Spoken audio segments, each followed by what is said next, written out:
Hi guys, this is Anne. I just wanted to show you how to make the buckwheat granola. But the thing is, I recorded the video and I ended up losing it or deleting it for some reason. So I'll show you the ingredients of what is in the granola. Then I'll show you the end result because the end result video I have. So I thought this will be helpful for some of you. Instead of eating the processed granola, you can make your own homemade, healthy, doesn't have nuts at all. The nut, maybe you'll make it with the almond milk or whatever kind of milk you want to use for your granola. And yeah, let's get to the video. Okay guys, now the recipe for the buckwheat granola is buckwheat. I have a video on the sprouted buckwheat. I'll show you how to do the sprouted buckwheat. Then we have the sunflower seeds, which you soak, which will be soaked for 4 hours, or you can soak overnight and have them ready.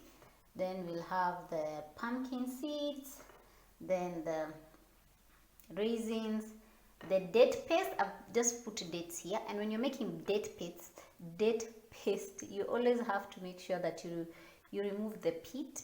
I get questions all the time about do you remove the pit? You have to remove it because this will spoil your blender.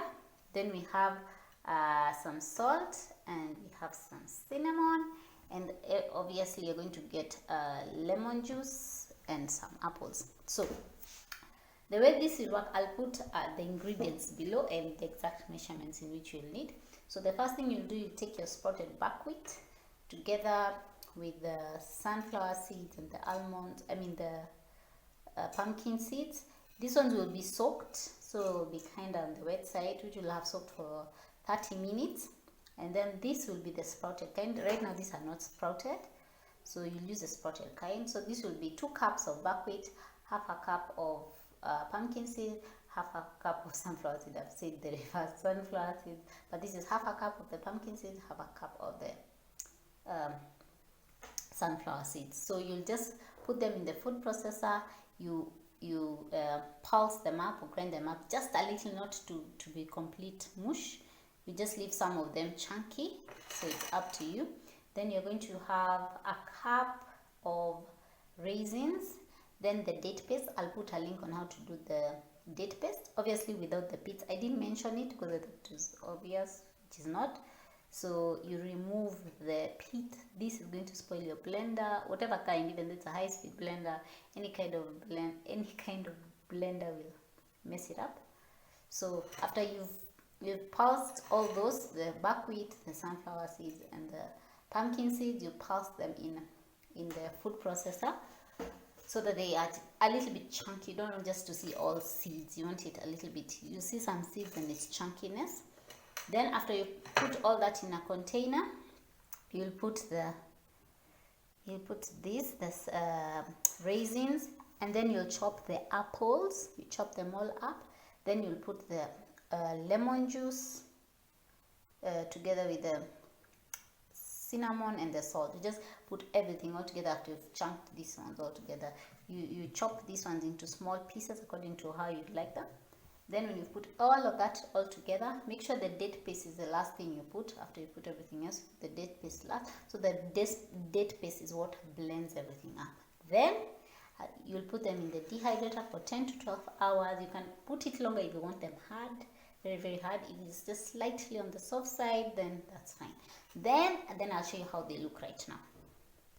Hi guys, I have made the granola, and as you can see, if it would focus, it's nice and dry and stuck together like a proper granola.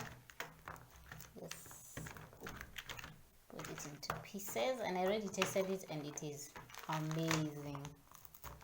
It is truly amazing. So this one you'd take with your favorite milk or fruits or whatever you like. Just use it as a regular granola. That's it. And it took around 6 hours, sorry, 10 to 12 hours. Mine, I think I've taken around the 12th hour, so it's nice and dry. You can also do this in your oven the same way. You just open just slightly. You open the oven slightly ajar at the lowest temperature, and you just dry it the same way. It's going to cook. It'll just be a nice granola that you can enjoy. That's it, guys. Thanks for watching, and we'll see you in the next one. See you in the next video. Bye.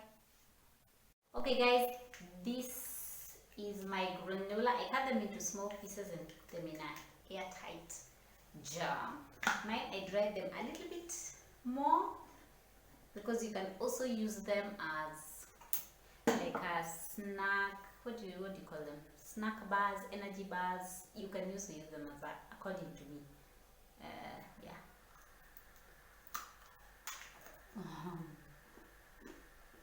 I gave some of my family members, they like them. This is personal preference. If you wanted to use nuts, that's fine as well, but for me this is what I use. Thanks for watching, guys. See you in the next video. Bye.